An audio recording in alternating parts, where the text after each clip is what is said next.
Ya sudah. Makanya menentukan nasab adalah dengan istifadhah. Misalnya di kampung itu sudah didengar bahwasanya si A anaknya si B. Sudah, jangan banyak tanya. Selagi orang ngomong itu anak saya, bener anakmu? Iya, selesai. Jangan sampai ada gerakan, ini ada gerakan di kampung ini adalah penentuan nasab, jangan-jangan salah ini DNA. Bahaya itu, akan merusak, bisa taktil nusus, menghentikan nas-nas. Maka jangan urusan dengan itu. Waktu kemarin saya bertemu dengan orang-orang, maksudnya berasal dari Yaman, yang bernaung di bawah ormas yang namanya Al-Irsyad, ada dari kalangan Bawazir, bahkan ada yang namanya Ismail Bawazir, ada juga yang namanya Ismail Besmeleh, ada juga Ismail Bajabir. Jadi mereka ini sebetulnya tidak terkonfirmasi di kalangan Robitoh Alawiyah, nggak terkonfirmasi, karena Robitoh Alawiyah itu nyambungnya ke Sayyidina Husain menurut klaim dari Robitoh. Atau mungkin masalah wati syubhat dan sebagainya, masalah ilhaqun nasab itu karena penyambungan nasab. Yang jelas DNA tidak bisa, dan itu bahaya sekali.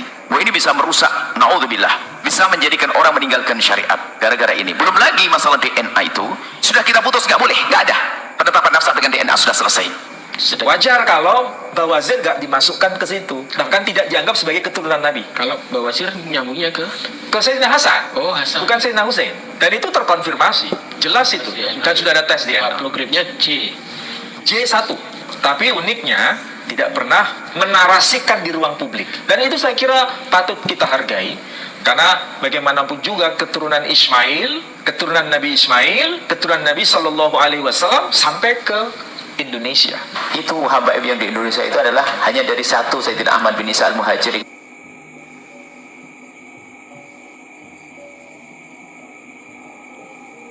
Hijrah dari Irak, tinggal di Hadramaut. Di Indonesia ini adalah yang menyuruh dakwah mulai dari Wali Songo sampai hari ini adalah habaib-habaib yang datang dari sana.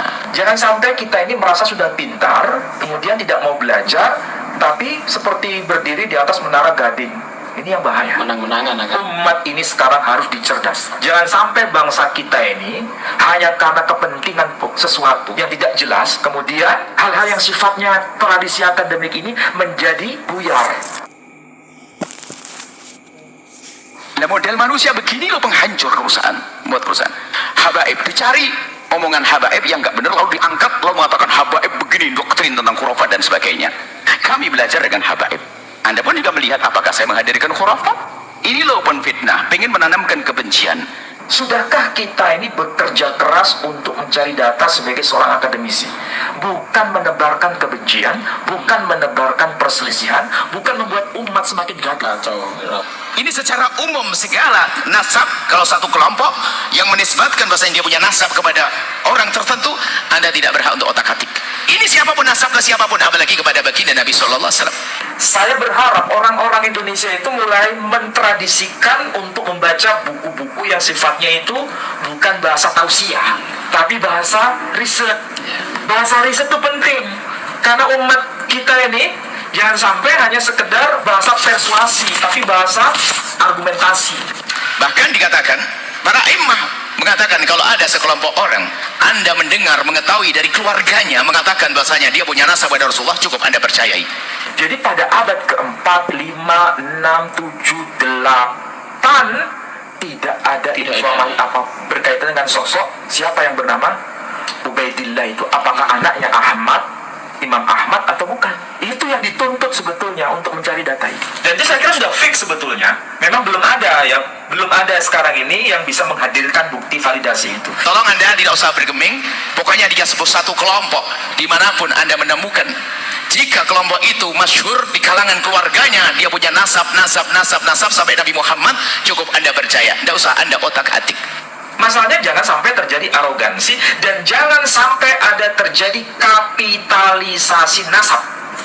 Kalau terjadi kapitalisasi nasab, itu justru bukan mencerdaskan umat, tetapi semakin membuat umat ini tidak cerdas. Itu problemnya. Bahaya orang mutaati nasab itu. Dan itu tidak harus sampai derajat 100%. Karena 100% itu gimana sih mempercayai nasab 100%? Kecuali Anda lihat waktu hubungan suami istrinya waktu kelahirannya.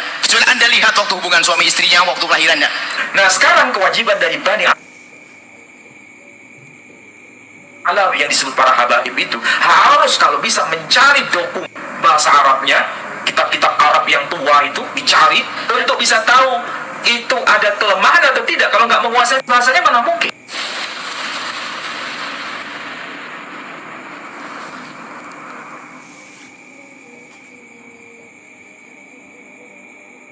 yang dipersoalkan oleh Kiai Haji Imaduddin, ya, semoga beliau sehat-sehat saja untuk meneruskan tradisi akademik ini. Dan saya kira saya melihatnya ini memang concern dengan keilmuan, ya. Dan beliau juga sibuk untuk mencari data. Ya. Apakah data ini bisa ditemukan supaya bisa nyambung nasabnya kepada Rasul Shallallahu Alaihi Wasallam? Oke, yang menjadi catatan awal bahwa problem mengenai tokoh yang bernama Alwi atau Alawi itu kan nyambungnya nasabnya kepada Ubaidillah, ya, ibn Ahmad ibn Isa al-Muhajir, nyambung sampai ke atas Imam Ja'far Shadiq, kemudian Imam Muhammad al-Baqir, kemudian nyambung kepada Imam Ali Zainal Abidin, kemudian nyambung kepada Imam Husain ibn Ali, kemudian nyambung kepada Imam Ali ibn Abi Thalib, dan nanti nyambungnya kepada Rasul Sallallahu Alaihi Wasallam melalui Sayyidah Fatimah Az-Zahra. Jadi nasabnya nyambung. Kalau kepada Nabi Muhammad Sallallahu Alaihi Wasallam, pasti nyambungnya kepada Nabi Ismail. Iya. Jadi ini sama-sama Bani Ismail sebetulnya. Iya. Bani Jawa itu ya keturunan Ismail, kemudian Bani Alawi ya keturunan Ismail. Cuma masalahnya harus pelacakan ini harus dicari. Nah, masalahnya yang dipersoalkan itu keturunan Alwi atau Alawi, nama keturunannya disebut Bani Alawi, itu kalau dihubungkan nasabnya kepada Ubaidillah, kemudian disambungkan kepada Imam Ahmad, itu nggak nyambung menurut penelitian dari Kiai Haji Imaduddin itu. Masalahnya dokumen yang menyebut nama Ubaidillah atau menyebut nama Abdullah, kadang ini diperselisihkan namanya itu Ubaidillah atau Abdullah. Kalau namanya Abdullah itu pertama kali muncul dalam kitabnya Al-Jundi, dan beliau wafat itu tahun 730 Hijri. Tetapi penyebutan nama Ubaidillah itu sama dengan Abdullah, dan itu keturunan dari Imam Ahmad Ibn Isa al-Muhajir, itu baru muncul dalam kitabnya Al-Habib Ali bin Abu Bakar As-Sakran, dalam kitabnya Al-Burqah. Ini dari kalangan Alawi sendiri, Alawi sendiri. Jadi masih belum ditemukan dokumen pembanding di luar itu. Tradisi Bani Alawi. Ini PR bagi saudara-saudara para habaib untuk melacak data itu.